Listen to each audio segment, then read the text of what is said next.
로마서 5장 3절에서 11절까지입니다. 저와 한 절씩 교독하겠습니다. 다만 이뿐 아니라 우리가 환난 중에도 즐거워하나니 이는 환난은 인내를, 소망이 우리를 부끄럽게 하지 아니함은 우리에게 주신 성령으로 말미암아 하나님의 사랑이 우리 마음에 부은 바 됨이니,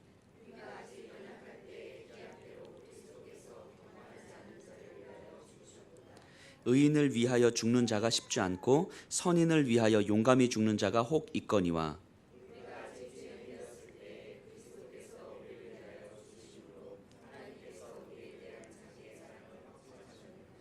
그러면 이제 우리가 그의 피로 말미암아 의롭다 하심을 받았으니 더욱 그로 말미암아 진노하심에서 구원을 받을 것이니,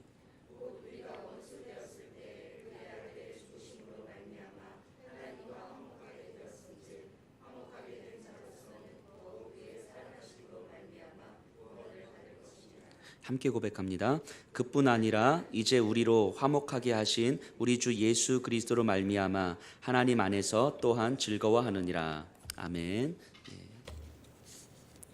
우리가 계속 로마서를 지금 보고 있는데 제가 좋은 글을 좀 읽게 됐어요. 어떤 글이냐면 1세기 로마에 있는 그리스도인들이 실제로 어떻게 예배를 드리고 있는지, 물론 모든 교회가 다 그러진 않겠지만 일반적으로 로마에 있었던 교회들이 어떤 방식으로 어떻게 교제를 나누고 그들은 어떻게 예배를 드리는지에 대한 이제 글을 좀 보게 됐는데, 실제 있었던 사건들을 소설의 형식을 빌려서 이렇게 쭉 구성하고 있는 글인데 굉장히 재미있게 읽었고 굉장히 유익했던 것 같습니다. 혹시 성도님들 중에서도 그런 글들을 좀 읽고 싶다 하시는 분들은 말씀하시면 제가 추천해 드리도록 하겠습니다. 근데 그 글을 읽으면서 로마서를 우리가 지금 공부하고 있는데 그 예배의 모습과 그들의 삶의 모습을 머릿속으로 그리면서 이 로마서를 공부하는 것이 또 굉장히 유익하겠다 하는 생각이 들었어요. 저한테도 굉장히 유익을 했고요. 그래서 잠시 이 로마서를 직접 듣고 배우고 있었던 로마의 그리스도인들이 어떻게 그들의 공동체를 이루고 예배를 드렸는지에 대해서 그 글을 좀 잠시 소개하면서 우리가 말씀을 좀 시작해 보려고 합니다. 그 글은 이렇게 시작해요. 로마의 그리스도인 예배에 단 한 번도 참여해 보지 못한 어떤 한 사람이 브리스길라와 아굴라의 그 가정의 초대를 받아서 예배에 참여하게 됩니다. 그래서 어느 날 이제 초대받은 가정에 들어가요.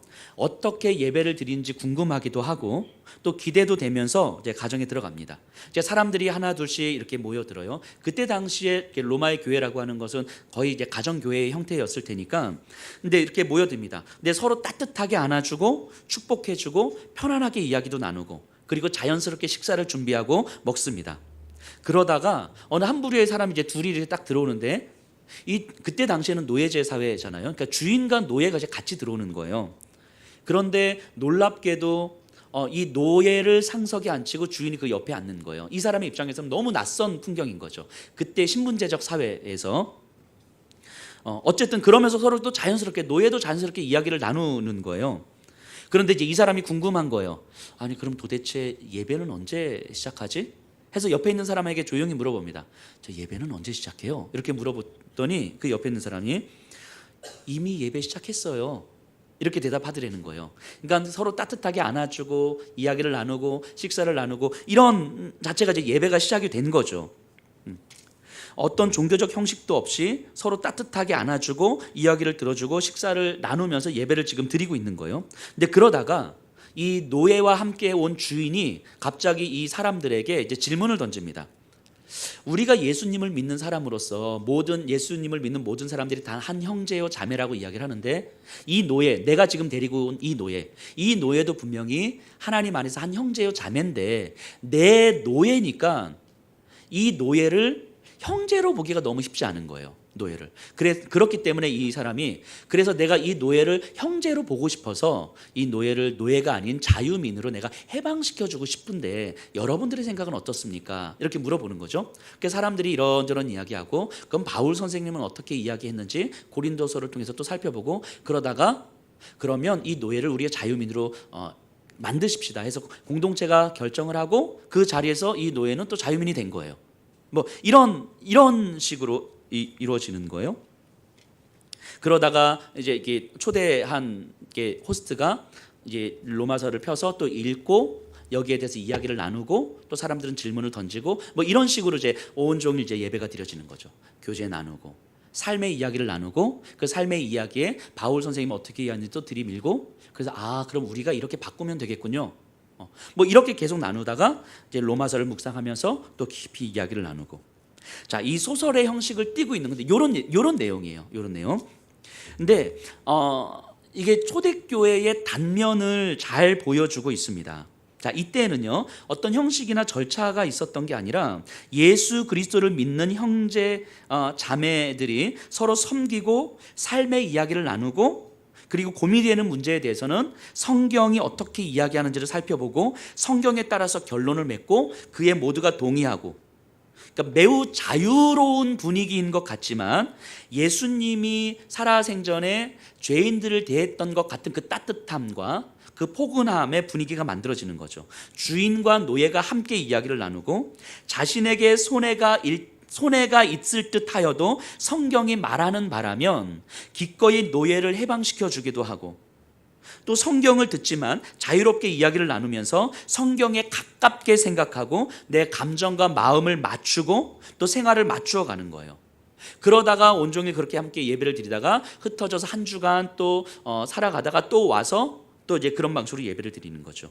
자, 생각해 보면요, 이러한 초대교회 예배, 이 로마서를 지금 묵상하고 있는 듣고 있는 이 로마의 그리스도인들은요, 모두가 하나님 앞에서 매우 자유롭지만 성경의 권위 앞에서는 모두가 굴복하는 모습인 거예요.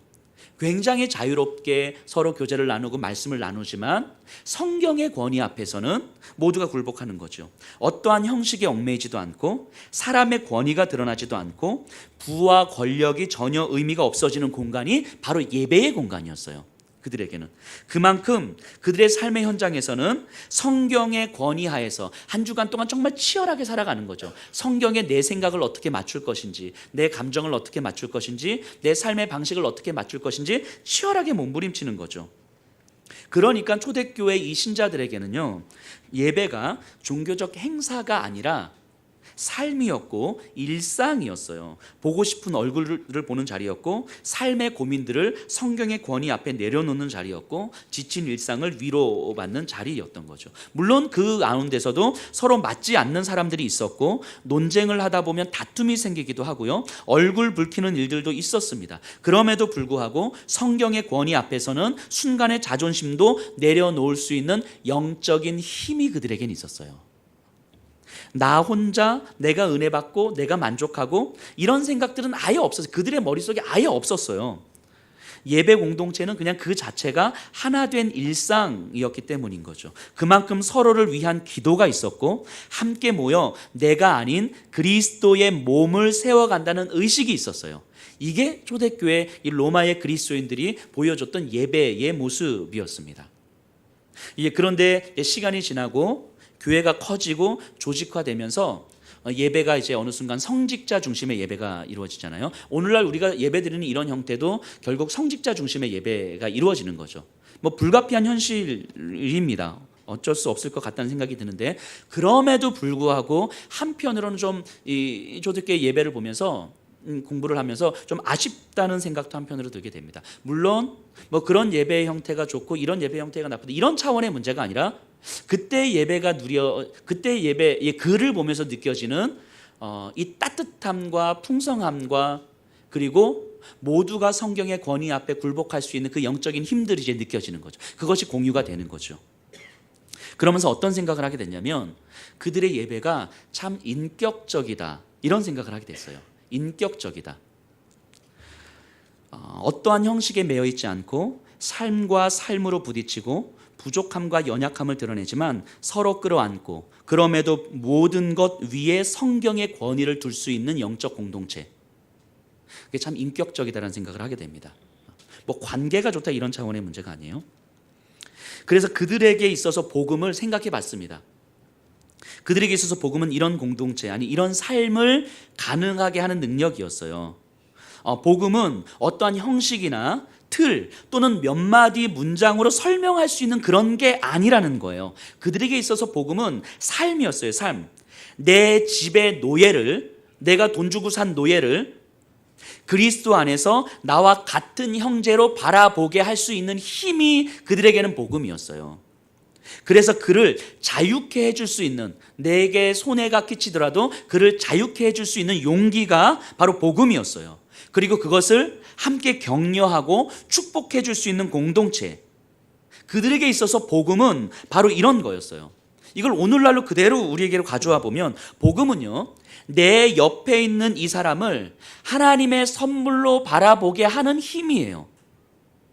나하고 맞는지 안 맞는지 상관없이, 나에게 관심이 있는지 없는지 상관없이, 나에게 옆에 허락된 이 사람은 하나님의 선물로 내가 볼 수 있게 하는 힘이 바로 복음이죠. 그렇게 그를 위해서 내 시간이든 물질이든 자존심이든 내려놓을 수 있도록 하는 용기, 이것이 복음인 거죠. 그것을 격려하고 축복해주고 공동체를 누리게 하는 그 축복이 바로 복음이었어요. 그래서 복음의 핵심은요, 그리스도를 닮은 사랑입니다.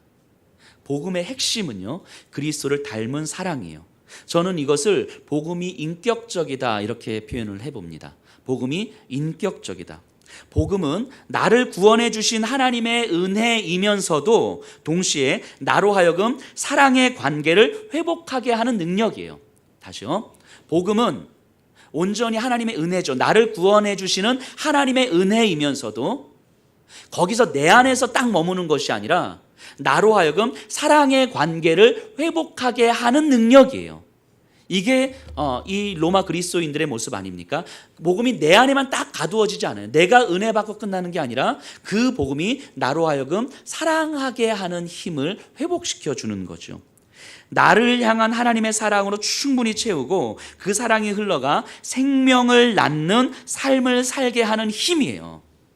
나로 하여금 내 안에 허락된 하나님의 사랑이 나로부터 흘러가서 생명을 낳게 하는 사랑의 관계를 만들어가는 거예요.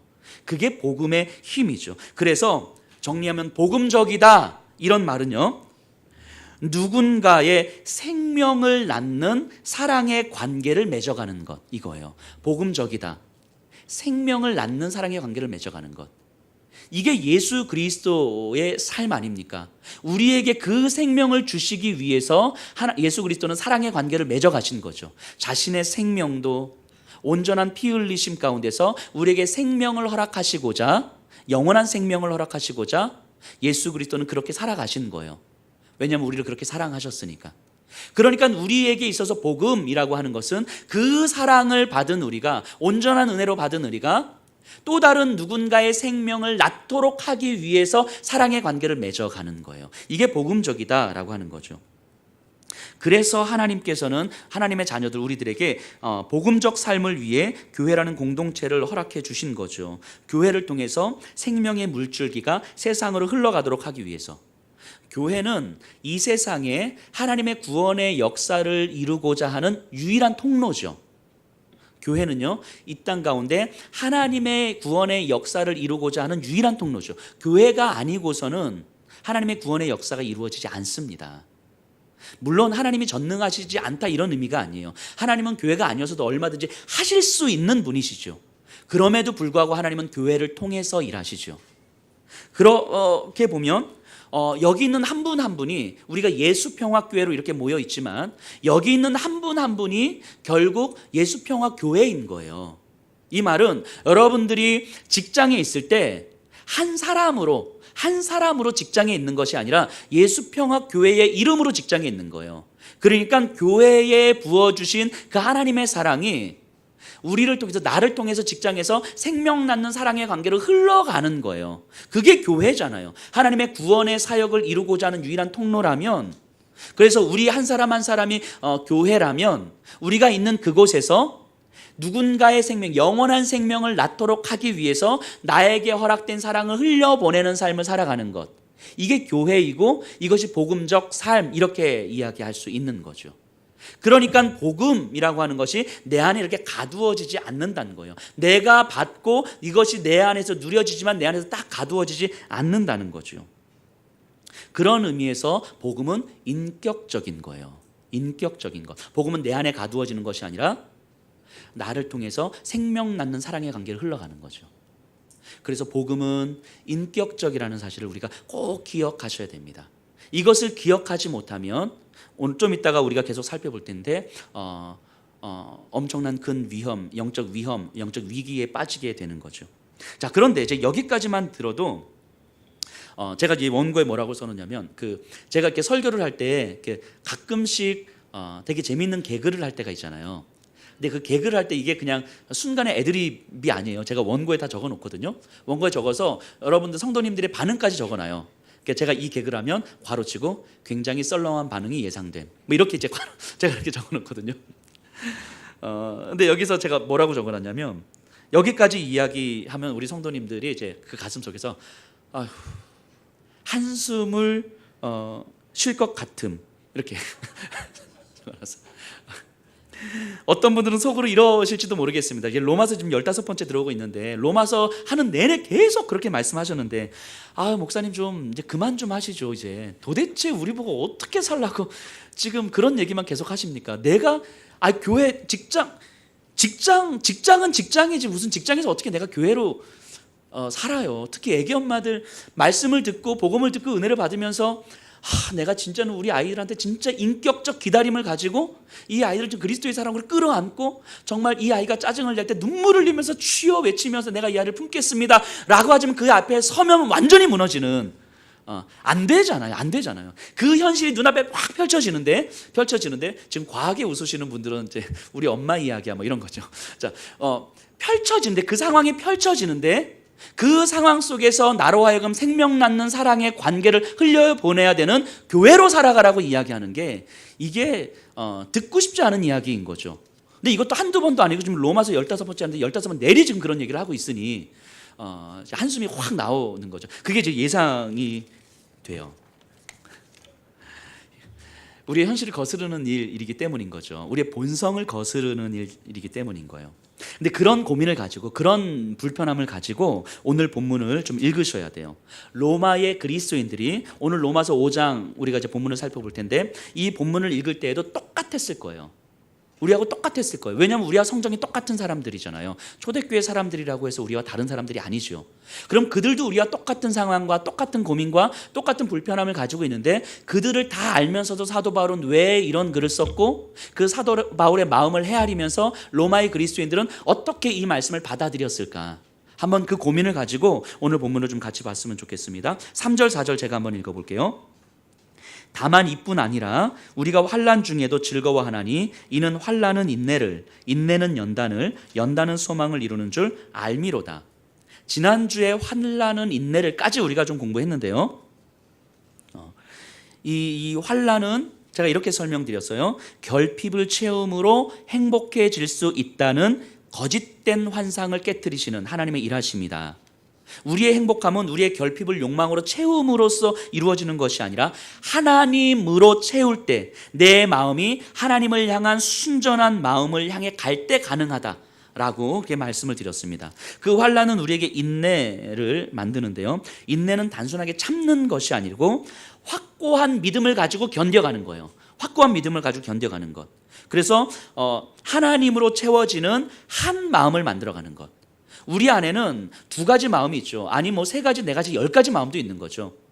아무리 신앙생활을 오래 하고 아무리 많은 것을 알고 있다고 하고 아무리 많은 사역을 해도 우리에게는 여전히 하나님으로 채우고 싶은 마음과 그리고 내 욕망을 쫓고 싶은 마음, 이 두 가지 마음 가운데서 항상 갈등을 하게 됩니다. 두 마음이 있어요.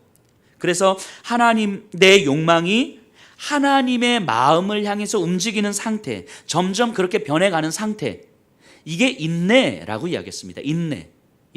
한 마음을 향해 가는 상태. 그런데 그 다음에 이제 인내는 연단을 이렇게 나옵니다. 연단은 무슨 의미냐면 증명되는 거예요. 무언가를 경험해 보니 이 과정을 지나 보니 그것이 확실했구나 이런 거예요. 인내하는 과정, 내 욕망을 하나님의 마음으로 맞춰가는 과정이 때로는 많이 힘들었고 어려웠는데 그럼에도 그 과정을 지내보니까 하나님의 마음으로 합쳐지는 게 그게 진짜 맞았구나 이렇게 확신이 되어지는 상태. 이게 연단이에요. 연단. 자, 노아를 한번 생각해 보세요. 노아, 배를 만들었던 노아. 하나님이 노아에게 배를 만들라고 하세요. 이거 분명히 하나님의 말씀 맞거든요. 말씀 붙들고 가면 되잖아요. 근데 그 말씀 붙들고 가려면 현실에서 감수해야 되는 것들이 너무 많은 거예요. 그 말씀이 그냥 현실에서도 잘 살게 해주는 말씀이면 참 좋겠는데 그렇지 않은 거예요. 노아가 배를 몇 년 정도 만들죠? 대략 한 80여 년 되죠. 80여 년 정도 만들어요. 자, 하루, 이틀, 한 달, 두 달, 1년, 2년 뭐 그렇게 할 수 있어요. 근데 시간이 길어지면 길어질수록 힘든 거예요. 사람들은 무시하는 듯하고 눈앞에 성과는 잘 안 보이고 정말 이걸 계속 해야 되는가? 정말 다 만들면 뭔가 진짜 있을까? 5만 가지 생각과 마음이 노아를 감싸지 않았겠습니까?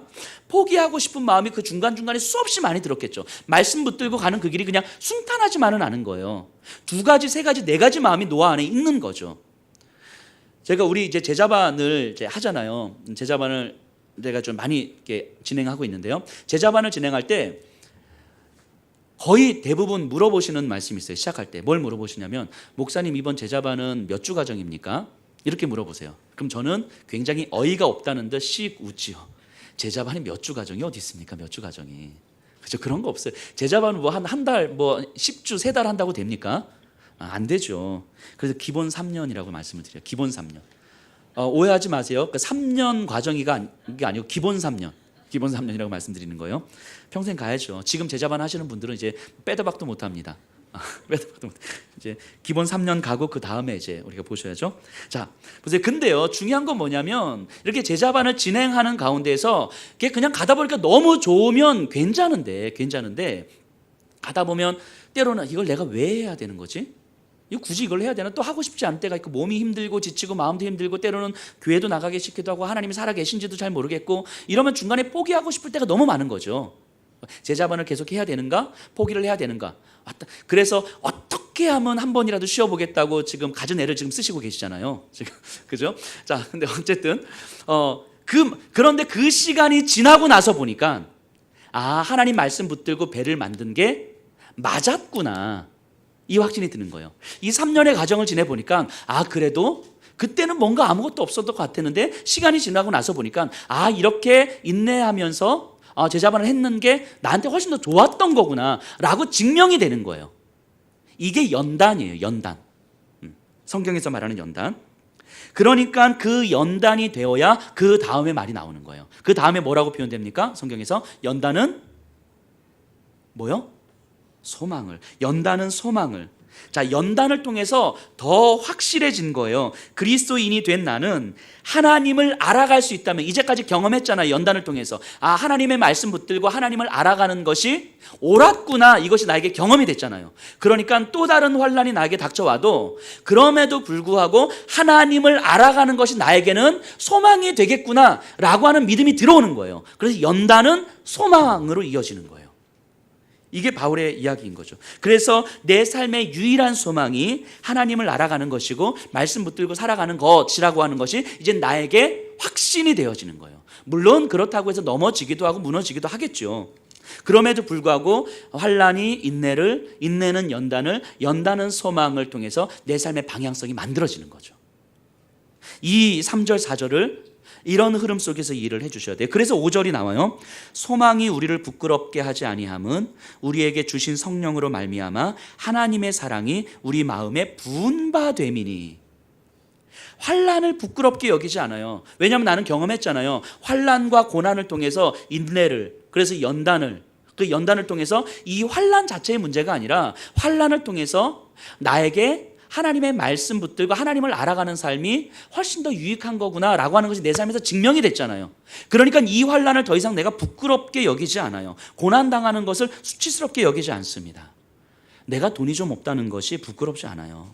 우리 자녀들이 좋은 대학 못 갔다는 것 창피한 일 아닙니다. 취업이 조금 늦어지는 것, 이런 거 부끄러운 일 아니에요.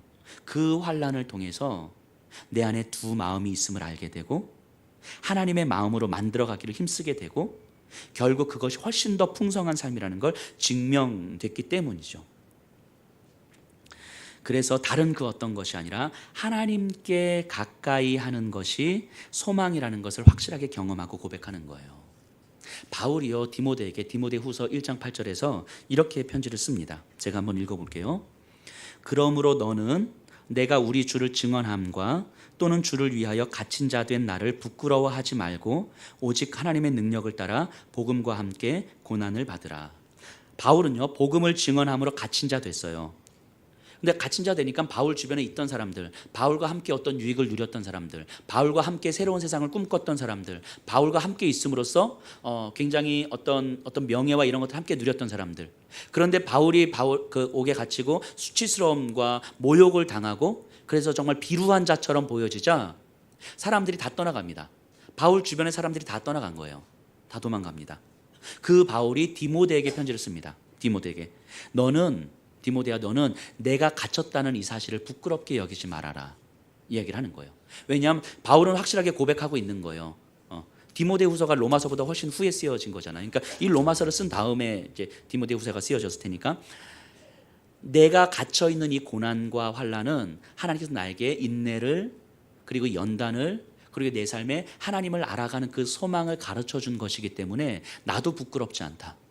이 갇힌 자 된 것이 내가 부끄럽지 않다. 나도 부끄럽지 않다. 그러니 너도 부끄럽게 여기지 말아라. 네가 설사 나와 같은 이치에 있다 할지라도 나도 너를 부끄러워하지 않을 것이다. 복음과 함께 고난을 받으라. 이렇게 이야기하는 거예요. 그래서 5절 후반부에 이 말씀이 우리에게 좀 위로와 은혜가 되었으면 좋겠습니다. 후반부에 이렇게 나오죠. 하나님의 사랑이 우리 마음에 부은 바 되미니. 하나님의 사랑이 우리 마음에 부은 바 되미니. 이게 그냥 쫄쫄쫄 이게 아니라 그냥 확 분나는 거예요. 이 주전자 또는 이게 물동이를 그냥 확 엎어버리는 거예요. 이게 이제 부은 바 되미니 이거예요.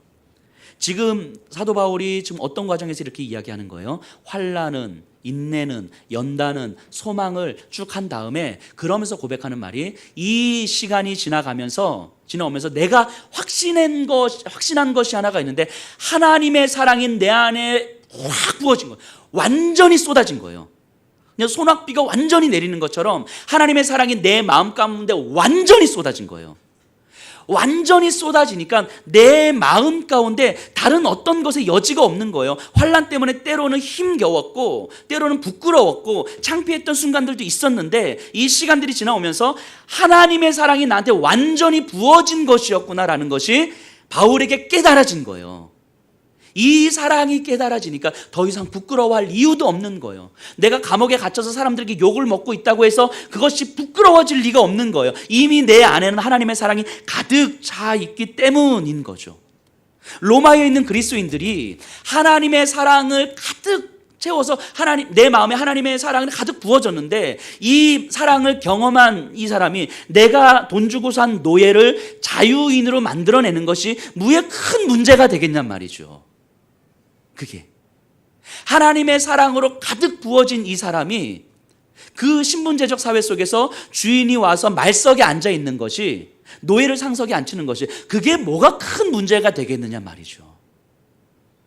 그렇게 모여가지고 하나님의 사랑으로 가득 채워진 사람들이 이야기를 하다가 때로는 감정이 상하고 마음이 상하고 얼굴 붉히면서 다툼이 일어나는데 성경을 딱 들이밀었을 때 그럼에도 불구하고 하나님은 성경은 우리에게 이렇게 이야기합니다라고 했을 때 내 감정을 순간 성경의 권위 앞에 낮추고 무릎 꿇고 내 감정을 죽이는 그 일이 뭐가 큰 문제가 되겠느냐 말이죠. 하나님의 사랑이 내 마음 가운데 부어짐을 경험한 이 사람이 그 다른 어떤 것들이 뭐가 그렇게 큰 문제가 되겠을까 하는 거죠. 이게 로마의 그리스도인들이 이 말씀을 듣고 있는 거예요. 그래서 6절 이하에서는요, 이 내 마음에 부어진 그 하나님의 사랑, 그 하나님의 사랑이 무엇인지를 설명하고 있는 거죠. 자, 8절 보세요. 그 사랑이 어떤 사랑이었는지, 그들 마음 가운데 부어졌던 하나님의 사랑이 어떤 것이었는지. 우리가 아직 죄인 되었을 때에 그리스도께서 우리를 위하여 죽으심으로 하나님께서 우리에 대한 자기의 사랑을 확증하셨느니라. 아무 가치 없는 나를 위해서 고귀한 예수 그리스도께서 죽으셨어야만 하는 이유가 있다는 것이 훅 들어온 거예요. 하나님께서 그렇게까지라도 해서 나를 사랑하셨어야만 했던 그 이유를 우리가 충분히 경험한 거예요. 나에게 그 생명 주시는 것이 그렇게까지 중요했던 거예요. 그렇게 피투성이가 되시면서까지도 나에게 생명 주시기를 원하셨던 그 하나님의 사랑이 내 마음에 훅 들어온 거예요. 근데 그 사랑을 내 마음 가운데 딱 구워다 놓고 아멘 감사합니다 하고 갈 수가 없는 거예요. 로마의 그리스도인들이 그들이 경험하고 있는 환난과 인내 앞에서 무너질 수가 없는 거예요. 그 사랑을 경험한 사람들이. 그러니까 이것이 흘러가는 거죠. 생명을 낳는 사랑으로 흘러가는 거죠. 그래서 하나님 앞에서 이 사랑이 내 삶의 방향을 만들어가고 있다는 것을 경험하게 되는 거죠. 그러니까 이 사랑이 환난은 인내를, 인내는 연단을, 연단은 소망을 이렇게 이끌어가는 삶으로 가는 거예요. 제가 신학대학교를 다닐 때 별명이 있었어요. 제 별명이 뭐였었냐면 이게 마이너리티 프로페서였었어요. 이거 제 자랑하는 것 같아서 그런데 진짜 그랬어요. 이렇게 프로페서 교수잖아요. 근데 저는 학생인데 학생들을 가르치는 학생 이런 왜냐하면 왜 그랬냐면 제가 조금 공부를 좀 잘했어요. 그래서 신학교에서 이제 기말고사를 이렇게 보는데 어렵거든요. 시험이 어려워요. 특히 조직신학, 뭐 교리 이렇게 나오면 어렵습니다. 그래서 시험 볼 때마다 항상 제가 한 2번에서 3번에 걸쳐서 사람들을 모아놓고 이제 정리 강의를 이제 해줬어요. 처음에는 아는 사람들 몇 명 모아놓고 이렇게 제가 강의를 이렇게 정리를 해줬는데 이게 소문이 나면서 사람들이 모이기 시작한 거예요.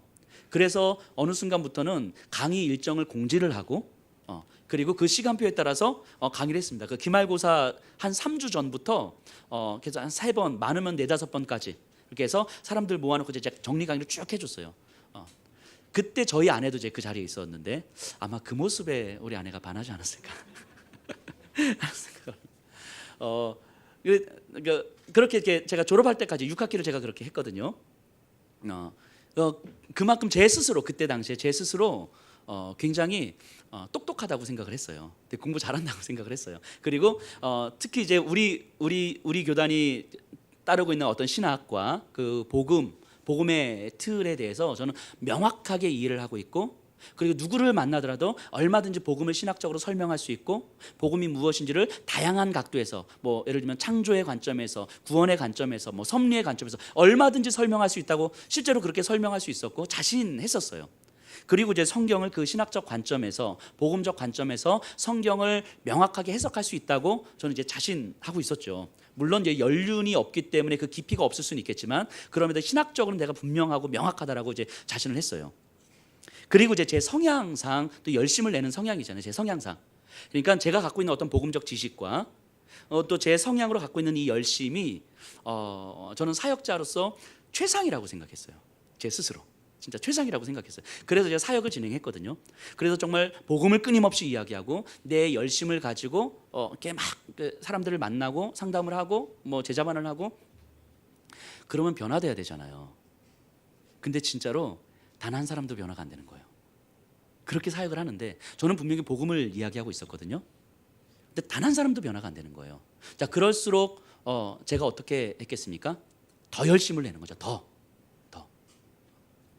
근데 그런 시간들을 한참 지내면서 제가 뭘 깨달았냐면 제가 복음을 비인격적으로 받아들이고 있구나. 이것을 제가 깨닫게 됐어요. 비인격적으로 받아들이고 있구나. 하나님께서 원하시는 건 그러니까 제가 갖고 있는 복음적 지식과 내 열심을 가지고 사역하는 건 하나님께서 보실 때에 그건 네 사역이지 내 사역 아니잖아. 이걸 이제 제 경험적으로 이야기하면 하나님 저희한테 이렇게 말씀하신 거거든요. 제가 그렇게 사역하면서 좌절하고 무너졌던 경험들이 있거든요. 그렇게 사역했는데 전혀 뭐 여러 가지 사건들이 좀 있긴 했지만 하나님 저한테 이렇게 말씀하셨거든요. 네가 만든 십자가는 십자가가 아니다. 내가 주는 십자가가 십자가지. 하나님 분명하게 저한테 이런 메시지를 주셨어요. 그러니까 제가 복음적 지식과 제가 갖고 있는 어떤 성향을 가지고 제가 충분하게 사역할 수 있다고 저는 믿었어요. 그렇게 생각했어요. 근데 하나님 저에게 깨달아 주신 건 뭐냐면 내 안에서 복음을 누리지 못한다는 것을 깨닫게 해주신 거죠. 나를 구원해 주신 그 하나님의 은혜와 내 마음 가운데 부어주신 그 하나님의 사랑이 내 안에서 충분히 하나님 안에서 즐거워하고 그래서 내 안에서 내 가슴을 뛰게 만들고 내 영혼을 끊임없이 움직이게 만들고 내 영혼이 하늘의 그 하나님을 사모하고 그래서 그 하나님께서 사랑하신 이 지체 이 사람 때문이 아니고 하나님께서 사랑하시는 이 지체라면 내가 생명도 걸 수 있어요. 이 고백을 끌어내기를 원하시는 거죠, 하나님. 그냥 내가 갖고 있는 성향, 내가 열심히 뭐 새벽까지 만나, 이게 아니라 하나님께서 사랑하는 이 사람을 위해서라면 하나님, 내가 내 생명도 내어 걸 수 있어요. 그러니까 이게 내가 복음을 누리는 거죠. 하나님과의 관계를 누리는 거죠. 그 전에 처음 사역을 시작했을 때는 하나님과의 관계를 누리는 것이 아니라 내가 갖고 있는 어떤 신학적 툴을 가지고, 신학적 도구를 가지고 내가 열심을 내는 거예요, 그냥 이렇게. 그러니까 그러면 그럴수록 지쳐가는 거죠, 제가. 지쳐가다 보니까 어느 순간 어떻게 되냐면 사람들을 판단하기 시작하는 거예요. 이거는 내가 이렇게 해도 안 되는 건 이 사람들이 무식했기 때문이야. 복음을 아직 받아들일 준비가 안 됐기 때문에. 뭐 이런 식으로 가는 거예요, 계속해서. 제가 복음을 비인격적으로 받아들이고 있었다는 사실을. 그러니까 제가 복음을 믿었어요. 그리고 복음의 은혜를 경험했어요. 하지만 사역자로서 제가 복음을 비인격적으로 받아들이고, 그래서 그것을 일종의 어떤 사역의 도구로 사용하고 있었던 거예요, 복음을. 이게 비인격적인 거죠. 하나님은 나에게 복음을 도구로 사용해서 사역하라고 말씀하시는 것이 아니라 복음은 너를 살린 거야. 복음은 너를 살린 거야. 복음은 너를 감격해 하는 거야. 복음은 너의 가슴을 뛰게 만드는 거고, 복음은 너의 영혼이 하늘을 사모하게 만드는 거고, 복음은 너로 하여금 눈물 흘리게 만드는 거고, 복음은 너로 하여금 사역자니까 의무적으로 무릎 꿇고 기도해야지가 아니라 복음은 너로 하여금 기도하지 않으면 안 되게끔 만드는 거야. 하나님께서 이렇게 말씀해 주신 거죠. 복음은 나에게 그런 거죠. 그래서 내가 복음을 통해서 하나님과 끊임없이 관계를 맺고 하나님 안에서 즐거워하고 화목하게 하는 삶을 살 때 그 하나님의 마음들이 느껴지면서 하나님의 일하심을 위해서 하나님, 내가 내 생명도 걸게요. 이게 복음을 인격적으로 받아들이는 거죠. 에베소 교회 잘 아시죠? 요한계시록에서 예수 그리스도께서 에베소 교회를 향하여서 뭐라고 말씀하시죠?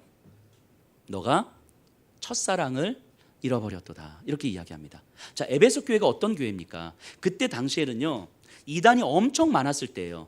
그리고 웬만한 교회는요, 이단을 분별할 수 있는 능력이 별로 안 됐습니다. 왜냐하면 매우 교묘한 이단들이 많이 나타났기 때문에 그 교회 안에 이단이 들어와 있는데도 불구하고 잘 몰랐어요. 그러다가 문제가 발생하면 이제 막 사단이 나는 거죠. 그런데 에베소 교회는요, 이단을 분별할 수 있는 힘이 있었어요. 이게 잘된 가르침, 예수 그리스도의 가르침인지 거짓된 가르침인지를 이 아주 미묘한 차이점까지 밝혀낼 수 있는 힘이 있었어요. 신학적 분별력이 있었고요, 복음적 분별력이 있었어요. 에베소 교회는 역사와 전통원을 자랑하는 교회죠. 사도 바울이 3년 동안 거기서 가르쳤고, 심지어 디모데가 거기서 목회하지 않았습니까? 그런데 그 에베소 교회를 향하여서 예수님이 뭐라고 이야기하냐면, 네가 첫사랑을 잃어버렸도다. 이게 무슨 의미입니까? 첫사랑을 잃어버렸도다. 네가 복음에 대한 분별력을 가지고 있는데, 신학적 분별력은 분명히 가지고 있는데 네 가슴이 뛰지 않잖아. 신학적 분별력을 가지고 있는데 네가 그리스도를 생각하면서 눈물이 없잖아. 그리스도 앞에서 너의 죄 때문에 가슴 찢으면서 회개함이 없잖아. 하나님께서 너를 구원해 주시기 위해서 어떻게 피투성이가 됐는지를 생각하면서 도저히 주체할 수 없는 이 감격이 너에게는 없잖아. 이거 말씀하시는 거죠. 에베소 교회가 분명히 복음을 믿었고요, 복음에 대한 인식도 가지고 있었지만 예수님은 그들에게 첫사랑을 잃어버렸도다라고 이야기하는 거예요. 근데 아마 그들은 인식하지 못하고 있었을지도 모르겠습니다. 오늘 설교의 맥락 속에서 이야기하면 에베소 교회는 복음을 가지고 있었지만 비인격적으로 가지고 있었던 거죠. 복음을 비인격적으로 가지고 있었던 거죠. 복음을 도구화시킨 거죠. 이 모습이 오늘날 우리들에게 있는 건 아닌지 한번 생각해 봤으면 좋겠습니다. 요즘에 좋은 메시지들이 너무너무 많아요. 인터넷만 찾으면요, 좋은 설교, 복음적 설교 너무너무 많이 있습니다. 그래서 제가 존경하는 수많은 목사님들의 설교 저도 이렇게 듣습니다. 근데 문제는 뭐냐면, 그렇게 많은 메시지들을 듣고 그렇게 많은 말씀을 채우고 그러면서 우리 안에 이것이 복음이다, 이것이 복음이 아니다, 이것은 복음적이다, 이것은 복음적이지 아니다 라고 하는 어떤 분별력은 가지고 있는데, 때로는 그것이 우리에게 비인격적으로 그 복음이 내 가슴을 뛰게 하지 않고, 그 복음이 내 가슴을 찢게 만들지 않고, 그 복음이 예수 그리스도를 생각하면서 정말 죄송해서 눈물 흘리고 감격해서 눈물 흘리고 이렇게 만들지 않고, 오히려 나의 신앙을 드러내는 방식, 나의 지적 수준을 드러내는 방식, 나는 굉장히 건강한 신자라는 것을 드러내는 방식으로 도구로 사용된다면 목회자로서 나는 복음을 선포하는 목회자지, 나는 죄를 이야기하는 목사야, 나는 굉장히 건강한 목회를 꿈꾸는 목회자야 라고 하는 방식으로 이 복음과 말씀을 도구로 사용한다면 그것 자체가 제 안에 있는 세속적 욕망 아닙니까? 오늘 주보 칼럼에도 제가 썼는데요, 건강한 목회를 추구하고 복음을 추구한다고 생각하는, 나는 그런 목회자야 라고 생각하는 것이 사실은 세속적 욕망일 수도 있다는 사실을 깨닫게 되는 거예요. 그것이 복음을 비인격적으로 받아들이는 방식인 거죠. 말씀을 좀 정리해 보도록 하겠습니다. 초대교회 예배의 모습을 제가 소개해 드리면서 예배가 참 인격적이다 이런 말씀을 초반에도 말씀드렸지만, 그런 예배가 좋다 이런 식으로 예배의 기준으로 삼지는 마세요. 어떤 것도 예배의 기준이 되진 않습니다.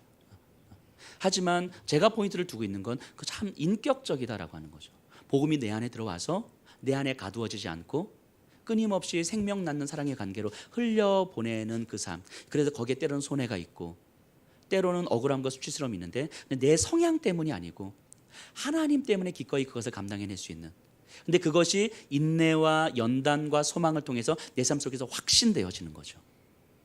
그럴 때 복음은 나를 가슴 뛰게 만들고, 복음은 내 생각과 감정과 삶을 방향 지워주고 조금의 변화를 일으키고, 그때 복음은 우리에게 인격적인 거죠. 인격적인 것. 예수님은 우리에게 그렇게 인격적이셨어요. 예수님은. 우리도 그 복음을 인격적으로 살아내야 되는 거 아니겠습니까? 우리가 복음을 비인격화시키고 도구화시킬 때에 때로는 우리가 그것이 복음의 이름을 가지고 있지만 이미 복음이 아닌 그것을 우리가 복음으로 믿고 살아갈 수도 있겠다라는 생각을 좀 하게 됩니다. 우리 예수평화교회 우리 성도님들이 정말 이 복음이 무엇인지를 하나님 앞에서 정직하게 구하고 정직하게 받아들이고 정직하게 살아내셨으면 좋겠습니다.